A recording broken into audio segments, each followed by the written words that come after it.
Okay, so this is another playthrough of the campaign trail, and today I'm going to be playing through the one of the most iconic mods, American Carnage, or should I say?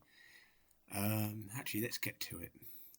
Yeah, Infinite Carnage, as we can see here, and yeah, so the original mod, which is here, well, you probably can't see that. It's not switching to the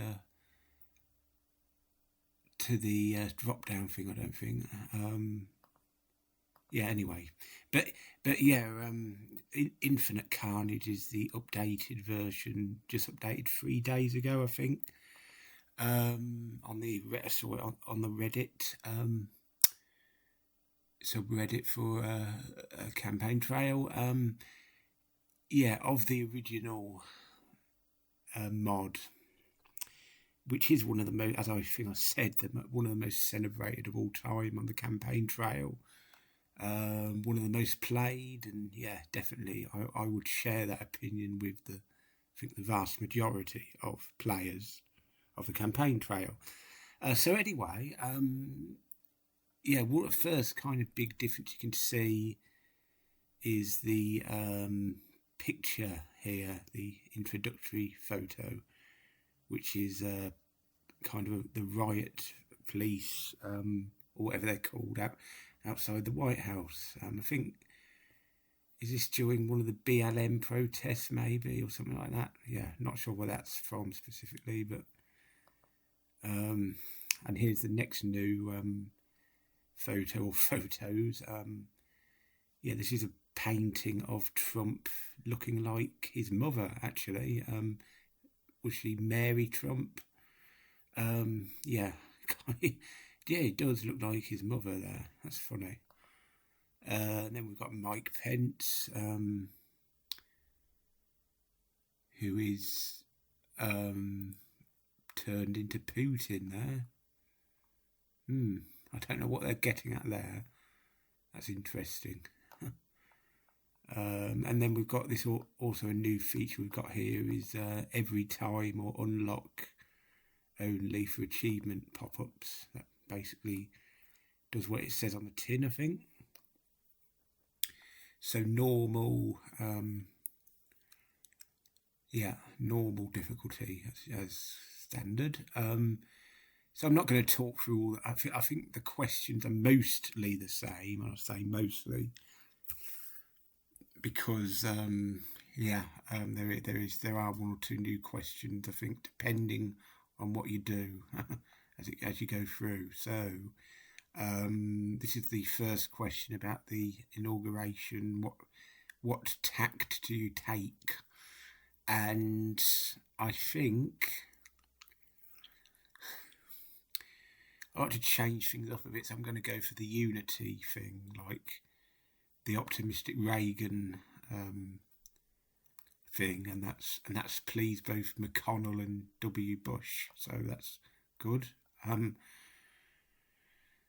This is about the radical Islamic terrorism, and we're going to say I want to try and get Obamacare repealed. So I'm trying to remember which way it is.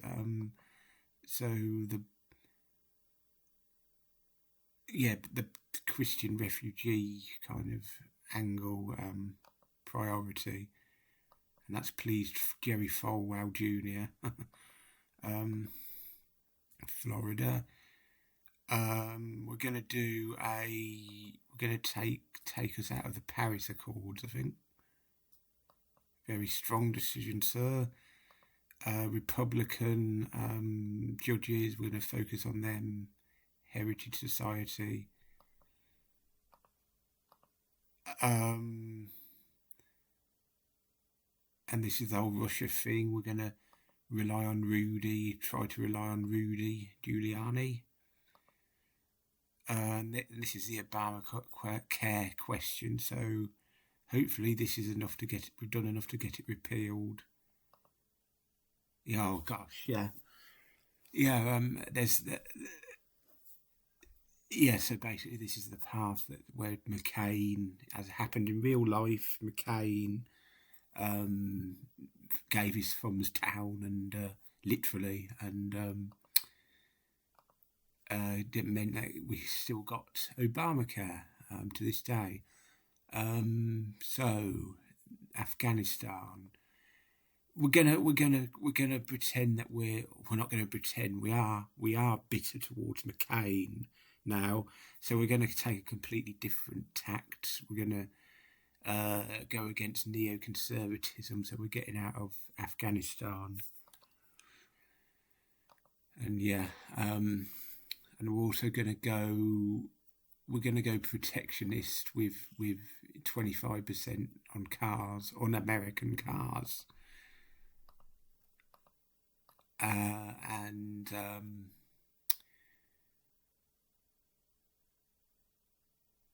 the press. Let's sit down with some civil rights people. And John Lewis walked out of the meeting.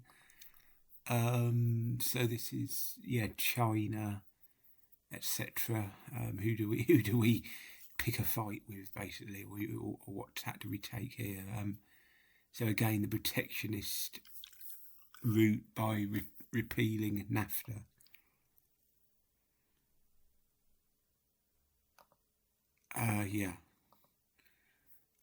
So taxes. Do we go on a big government or a small government route with lower taxes, or an infrastructure package, or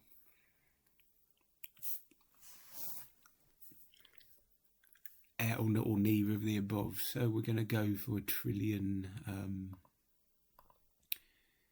package, which has passed. So that's kind of our first big success of our presidency. So generals,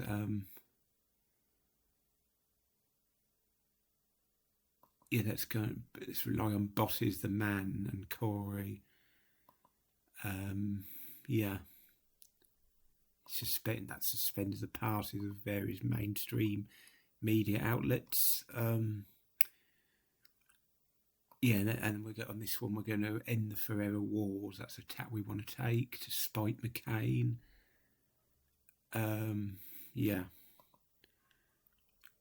That kind of it goes as it did in real life in 2021 with Biden's withdrawal.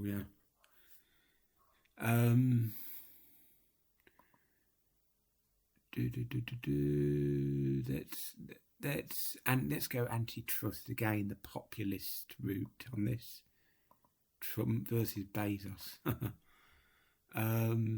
Midterms. What's our pitch for the midterms? Let's say stick with us against the fake news media. And we've kind of turned the Republican Party more Trumpian. Leakers from the administration.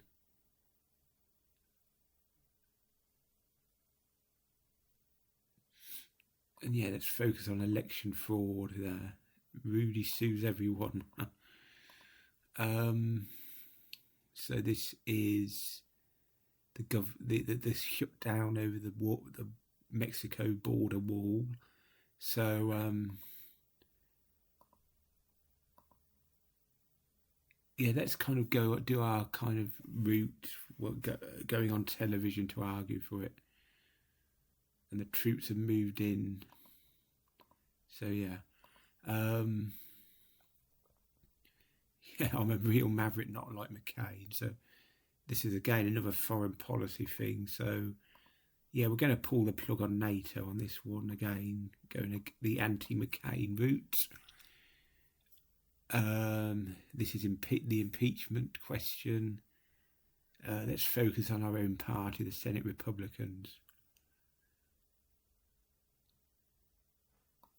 And they've stuck with us basically. Now COVID's upon us, so this is always interesting. I always think it's an interesting alternate history if Trump had taken an ultra-authoritarian stance on COVID, like he kind of does on a lot of things. It's kind of interesting he didn't on this. We're going to lock down in Chinese style. And we've got Bernie Sanders as our opponent. So that's one of the more interesting opponents we could have got. Not one of the new ones, but from the previous version. But yeah, kind of interesting.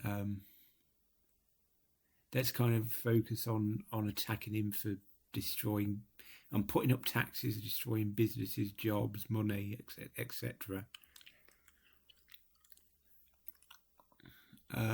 So this is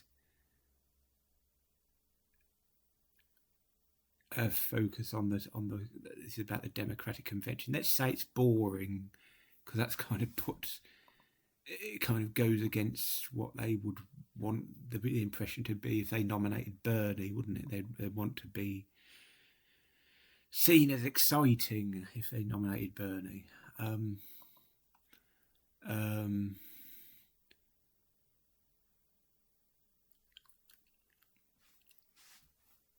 Yeah, so how do we attack Bernie here? Do we go on let's try and be clever and go on the misogynist route? Yeah. Kind of triangulate, or whatever the term is for that. So COVID, let's say we are doing a lot, because we are doing a lot. We've kind of locked down the country already. I haven't talked about our campaigning, by the way, in states. We're going to just focus on basically the usual battleground states, one of which is Ohio in this instance, because Bernie has a lot of appeal there, but Virginia is a lot closer because he has less appeal there, which kind of makes sense actually. So Medicare for all, that's obviously was always going to come up. Let's try and outdo him. Let's try and, again, the populist thing. Say we're going to have better socialised medicine than Bernie Sanders, basically. That's the implication there. So the whole Black Lives Matter, the police issue. Yeah, let's go down the Taking Back DC route, as he's done in real life in his second term. So Democrats running scared. Let's focus on how the African Americans don't like him. Again, sort of similar thing we did with the women misogyny thing. The Bernie campaign is flailing, apparently. Well, he's still ahead, still in a good position to win. So let's try and dig up his past in this debate. Marxism, Fidel Castro, etc., hate America, etc. Yeah, I mean, he's only down by 4 in Florida. That's ridiculous. He'd be kind of slaughtered in Florida, I think, even if he did better in Ohio. But this is the whole vote rigging thing. Let's say this is sort of the most moderate answer to this last one here. Or is it? Let's attack voting. Just attack voting machines. Yeah. Bernie's won this, I think, but he's ahead in Ohio by 6. Yeah. So let's do one last tour of the Midwest, the Rust Belt states. So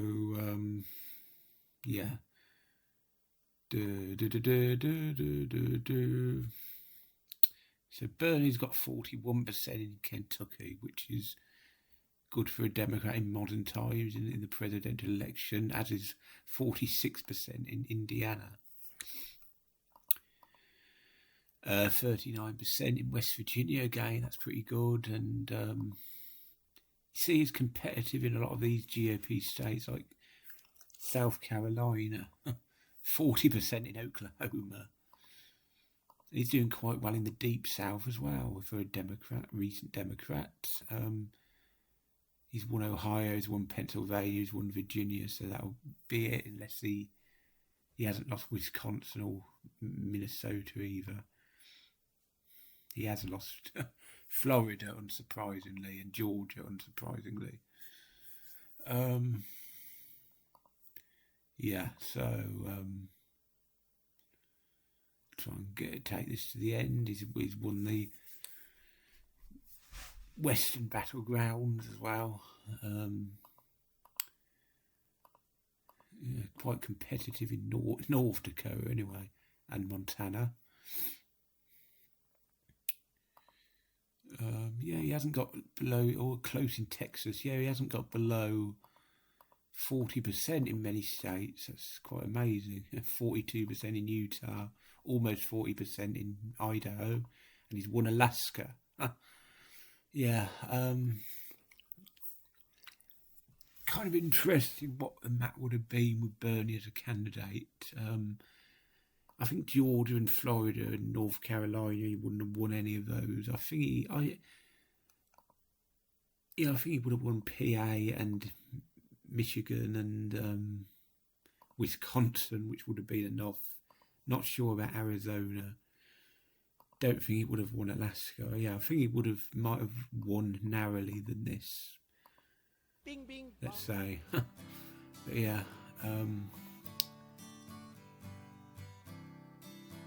Yeah, Medicare for All bill died. Yeah. Yeah. I think this is a new thing at the end as well. Yeah. Secretary Feingold, so he's appointed Russ Feingold as Secretary of State, I think. Yeah. Yeah, I'm playing this on, for some reason, there's some kind of blockage of some pictures or some picture. This thing which hosts a lot of the pictures blocked them in the UK for some reason. I don't know why, but yeah. But yeah, that'll be enough for that playthrough, I think. And yeah, I might do another one on this mod, or maybe another mod, or a random mod. That's always quite fun to choose the random option, isn't it, I think? So yeah, thanks for watching.